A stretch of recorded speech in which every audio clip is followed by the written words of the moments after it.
നോക്കാനോ എന്നെ കെട്ടിപ്പിടിക്കാനോ എന്റെ മക്കൾക്ക് പേടിയാ എന്റെ രൂപം കണ്ടു.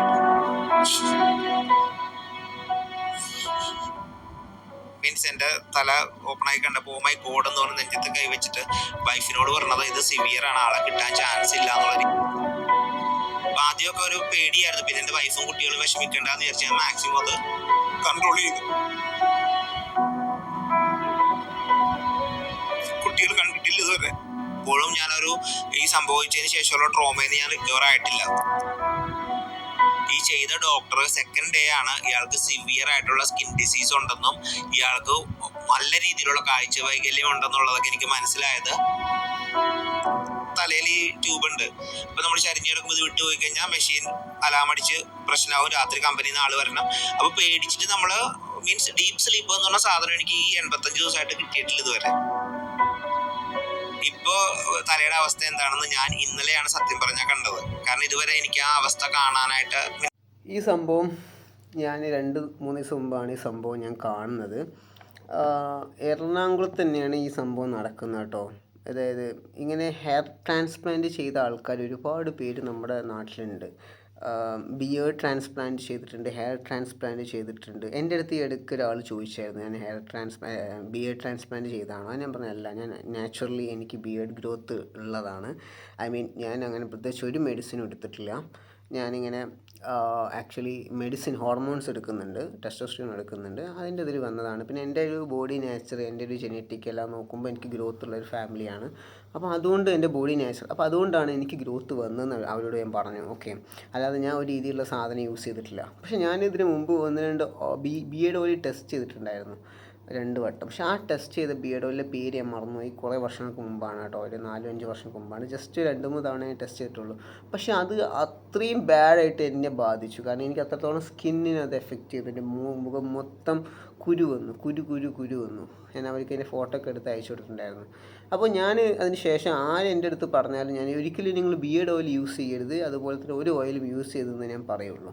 കാരണം അതൊന്നും നിങ്ങൾക്ക് ഇങ്ങനെ സൈഡ് എഫക്ട്സ് വരാനുള്ള ചാൻസ് കൂടുതലാണ്. അതുകൊണ്ട് അപ്പോൾ ഇങ്ങനെ ഒരു ന്യൂസ് കണ്ടപ്പോൾ എനിക്ക് ഇതുപോലെ ഇപ്പോൾ ഒരുപാട് പേര് തലയിൽ മുടി പോയിട്ട് കഷണ്ടി വരുമെന്ന് പേടിച്ചിട്ട്, കഷണ്ടി ആവുമെന്ന് പേടിച്ചിട്ടും അത് കഷണ്ടി ആയ ആൾക്കാർക്കും ഇപ്പോൾ ഹെയർ ട്രാൻസ്പ്ലാന്റ് എന്ന സംഭവമുണ്ട്. അതായത് മുടി നമ്മുടെ ശരീരത്തിൽ നിന്നുള്ള മറ്റുള്ള സ്ഥലത്തു നിന്ന് മുടി എടുത്തിട്ട് ഫിക്സ് ചെയ്ത് കൊടുക്കുന്ന പരിപാടി.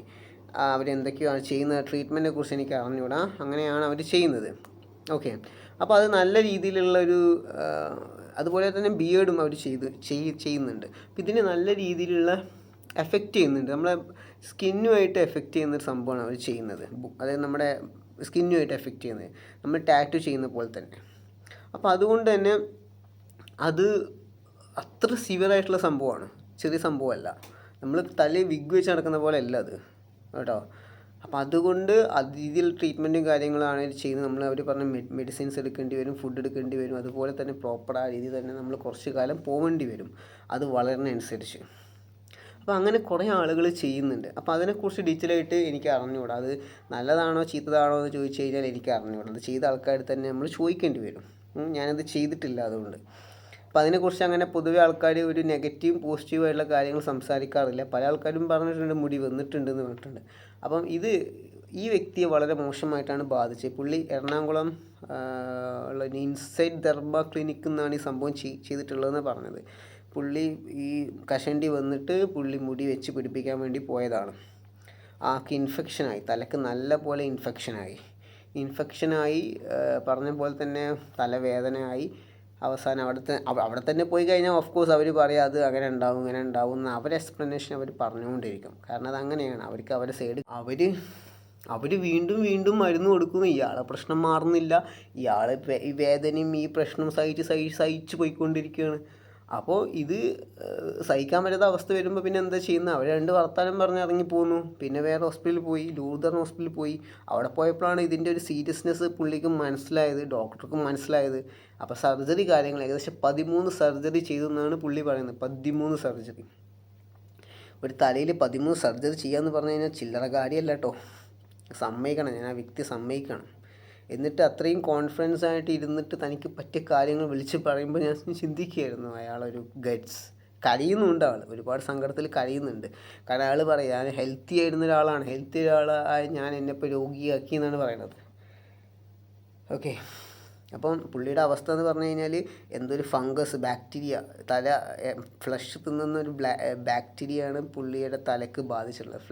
ഫ്ലഷ് ഈറ്റിംഗ് ബാക്ടീരിയ എന്ന് പറഞ്ഞത്. ആ ബാക്ടീരിയ കംപ്ലീറ്റ് ഫ്ലഷ് കഴിച്ച് എന്നിട്ടിപ്പോൾ ചെയ്തിരിക്കുന്ന സർജറി മുഴുവൻ അവിടുന്ന് ഇവിടുന്നൊക്കെ കാലിൽ നിന്നൊക്കെ തൊലിയെടുത്ത് ഗ്രാഫ്റ്റ് ചെയ്ത് അവിടെ വെക്കുക ചെയ്യുന്നത്, ആ ഭാഗത്ത് സ്കിന്ന്, അതായത് മാംസം പോയ ഭാഗത്ത്. കാരണം ഓൾറെഡി ഇപ്പം ഇത് ബാക്ടീരിയ തിന്ന് കംപ്ലീറ്റ് സ്കിന്ന് ഫ്ലഷും പോയി, സ്കള്ള് മാത്രമേ ഉള്ളൂ. അപ്പോൾ അവിടെയൊക്കെ അവർ വെച്ച് ഇനിയും സർജറി ചെയ്യാനുണ്ട്, 13 സർജറി കഴിഞ്ഞു, ഇനിയും ചെയ്യാനുണ്ടെന്നാണ് പറയുന്നത്. അപ്പോൾ പുള്ളി ഇപ്പോൾ കയ്യിലൊരു സംഭവം കൊണ്ട് നടക്കുക, പേര് ഞാൻ മറന്നുപോയി.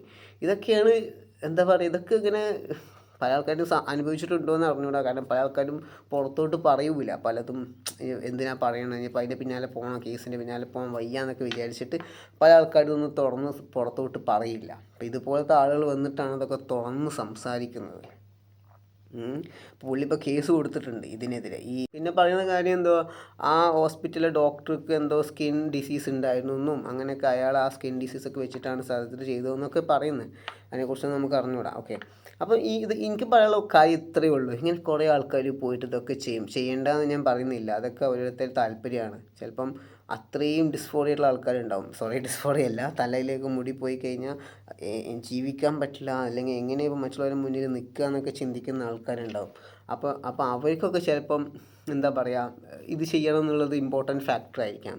ഇത് വേണം, ചെയ്യണം, അല്ലെങ്കിൽ താടി വേണം എന്നുള്ള ആൾക്കാരൊക്കെ ഉണ്ടാവും. അവർക്ക് ചെയ്യാം, പക്ഷെ അവർ നന്നായിട്ട് ഒരു ക്ലിനിക്കിനെ കുറിച്ച് അന്വേഷിച്ച് ഒരുപാട് ഫീഡ്ബാക്ക് കിട്ടിയിട്ട് അത് ലൈസൻസ്ഡ് ആണോ എന്നും രജിസ്ട്രേഷൻ ഉണ്ടോ എന്നും ഡോക്ടറൊക്കെ കുറച്ച് ഡോക്ടർമാർ തന്നെയാണോ ഉള്ള കാര്യങ്ങളൊക്കെ ഒരുപാട് അന്വേഷിച്ചിട്ട് വേണം ഇതിന് വേണ്ടി പുറപ്പെടാൻ, ഈ പരിപാടിക്ക് പുറപ്പെടാൻ. അല്ലാതെ നമ്മൾ ഫേസ്ബുക്കിൽ കണ്ടു എന്നാണ് പുള്ളി പറയണത്. ഫേസ്ബുക്കിൽ എന്തെല്ലാം ഉണ്ട്, യൂട്യൂബിൽ എന്തെല്ലാം ഉണ്ട്, അതൊക്കെ നമ്മൾ പോയിട്ട് ചെയ്തിട്ട് കാര്യമില്ലല്ലോ. പൈസ കൊണ്ടേ കൊടുത്ത് നമ്മൾ ഇതുപോലെ നമ്മളെ കൊല്ല ചെയ്യാൻ വേണ്ടിയിട്ടാണ് നമ്മൾ. അതിൻ്റെ ആവശ്യം നമുക്കില്ല. അപ്പോൾ ഇങ്ങനെ ചെയ്യാൻ ഉദ്ദേശിക്കുന്ന പല ആൾക്കാരോട് പറയാനുള്ള കാര്യങ്ങൾ നന്നായിട്ട് അന്വേഷിച്ചിട്ട് വേണം ഈ പരിപാടിക്ക് ഇറങ്ങാൻ. ഇപ്പോൾ തലയിൽ മുടിയില്ലാന്നേ ഉണ്ടാവുള്ളൂ, പക്ഷേ പിന്നെ നമുക്ക് തല പൊക്കാൻ പറ്റാത്ത അവസ്ഥ വരികയാണെങ്കിൽ എന്തായിരിക്കും, അല്ലെങ്കിൽ നമുക്ക് നമ്മുടെ ജീവൻ തന്നെ നശിച്ചു പോകുന്ന ഒരു അവസ്ഥ വരികയാണെങ്കിൽ. അപ്പോൾ അതുകൊണ്ടാണ് പറയുന്നത്, ഇതുപോലത്തെ കാര്യങ്ങൾ നമ്മൾ പോകുമ്പോൾ ഒരു 100 വട്ടം ആലോചിക്കണം. എസ്പെഷ്യലി നമ്മൾ തലയിൽ വിഗ് വെച്ച് നടക്കുന്ന പോലെയല്ല, ഇത് വളരെ ഡിഫറെൻ്റാണ്. പല ആൾക്കാർക്ക് ഇതിൻ്റെ സീരിയസ്നെസ് അറിഞ്ഞുകൂടാ. അപ്പോൾ ഇങ്ങനത്തെ കുറേ കാര്യങ്ങളൊക്കെ പ്രൊമോട്ട് ചെയ്യുന്ന കുറേ ആൾക്കാരുണ്ട്. എനിക്ക് അവരോടും പറയാനുള്ള കാര്യങ്ങൾ ഇതൊക്കെ എന്താണ്, യാഥാർത്ഥ്യത്തിലുള്ളതാണോ ഇല്ലാത്തതാണോ എന്നുള്ള പല കാര്യങ്ങളും നോക്കിയിട്ട് വേണം ഏതൊരു പ്രൊഡക്റ്റും നമ്മൾ പ്രൊമോട്ട് ചെയ്ത് കൊടുക്കണം. അത് ഹെർബൽ അല്ലെങ്കിൽ അത് നമുക്ക് ഏതൊക്കെ രീതിയിൽ ബാധിക്കും എന്നുള്ള കാര്യം ചിന്തിക്കണം. ഞാൻ പലപ്പോഴും കാണാറുണ്ട് പല ആൾക്കാരും പല രീതിയിൽ പ്രൊഡക്ട്സ് പ്രൊമോട്ട് ചെയ്യുന്നത്. അതൊക്കെ നല്ല കാര്യങ്ങളാണ്, പക്ഷേ ആ പ്രൊഡക്ട്സൊക്കെ ഒരു സെക്യൂർ ആയിട്ട് നല്ലൊരു ജെന്യൂൻ ആയിട്ടുള്ള സംഭവങ്ങളായിരിക്കണം. അതിനൊരു നമ്മൾ പറഞ്ഞ പോലെ ഒരു ഹെർബലായിരിക്കണം. അല്ലാത്തതൊന്നും നമ്മൾ ഒരിക്കലും പ്രൊമോട്ട് ചെയ്യരുത്. അത് എന്ത് ഓയിലാണെങ്കിലും, എന്ത് ഹെർബൽ ക്രീമാണെങ്കിലും, ഇനിയിപ്പോൾ എന്ത് സ്ഥാപനമാണെങ്കിലും, ഇപ്പോൾ ഇതുപോലെ തന്നെയുള്ള ട്രാൻസ്പ്ലാന്റിൻ്റെതാണെങ്കിലും മറ്റുള്ള എന്താണെങ്കിലും ജെന്യൂൻ ആയിട്ടുള്ളതാണെങ്കിൽ മാത്രം നമ്മൾ പ്രൊമോട്ട് ചെയ്യുക. ഓക്കെ, അല്ലെങ്കിൽ അത് നമുക്ക് തന്നെ പ്രശ്നം പറ്റും. ഇപ്പോൾ ഇയാളെ അവസ്ഥ സത്യം പറഞ്ഞാൽ കാണുമ്പോൾ സങ്കടം തോന്നുകയാണ്. കാരണം എത്ര പൈസ ഇതിന് വേണ്ടി, പൈസയുടെ കാര്യം പോട്ടെ, ഇയാൾ ഉറങ്ങിയിട്ട് കുറേ ദിവസമായി എന്നൊക്കെ പറയുന്നു, ഉറങ്ങാൻ പറ്റുന്നില്ല, പെയിനാണ്, ഒരുപാട് കാര്യങ്ങൾ പറയാം. ഇതിന് വേറെ ആർക്കും ഉണ്ടാവാൻ പാടില്ല എന്നുള്ള ഒറ്റൊരു കാര്യം കൊണ്ടാണ് ആളിങ്ങനെ സംസാരിച്ചിട്ടുള്ളത്.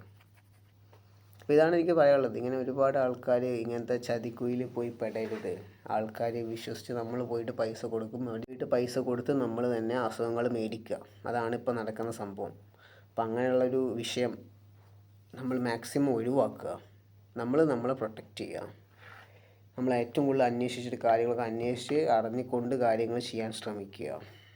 ഓക്കെ, അബദ്ധങ്ങളിൽ പോയി ചാടാതിരിക്കുക. അതാണ് എനിക്ക് പറയാനുള്ള കാര്യങ്ങൾ. ആരെങ്കിലും സജസ്റ്റ് ചെയ്യും അവിടെ ഇവിടെ മറ്റേ ചെയ്യുന്നത്, പക്ഷെ ഒരിക്കലും നിങ്ങൾക്ക് ഒരുപാട് നിങ്ങളുടെ ഒരു അനാലിസിസ് വേണം. ഒരുപാട് ആൾക്കാരോട് ചോദിച്ച് മനസ്സിലാക്കിയിട്ട് 1-2 ആൾക്കാരോട് മാത്രമല്ല, ഒരുപാട് കാലത്തെ ടൈം എടുത്താലും കുഴപ്പമില്ല. ഓരോ കാര്യങ്ങളും നിങ്ങൾ ഒരുപാട് അന്വേഷിച്ചിട്ട് വേണം ഇങ്ങനത്തെ കാര്യങ്ങളൊക്കെ പുറപ്പെടാൻ. ഓക്കെ, അപ്പോൾ ഇങ്ങനെ കുറേ കാര്യങ്ങളാണ് എനിക്ക് ഇന്നത്തെ വീഡിയോയിൽ സംസാരിക്കാനുള്ളത്. കൂടുതലായിട്ട് ഈ വിഷയത്തെക്കുറിച്ച് ഒന്നും പറയാനില്ല. ഈ വിഷയം എന്താ പറയുക, നമ്മൾ നോക്കി കണ്ടും ചെയ്യേണ്ട ഒരു കാര്യമാണ്, അത്രയേ ഉള്ളൂ. ഓക്കെ, അപ്പോൾ അടുത്ത വീഡിയോ കാണാം. ബൈ.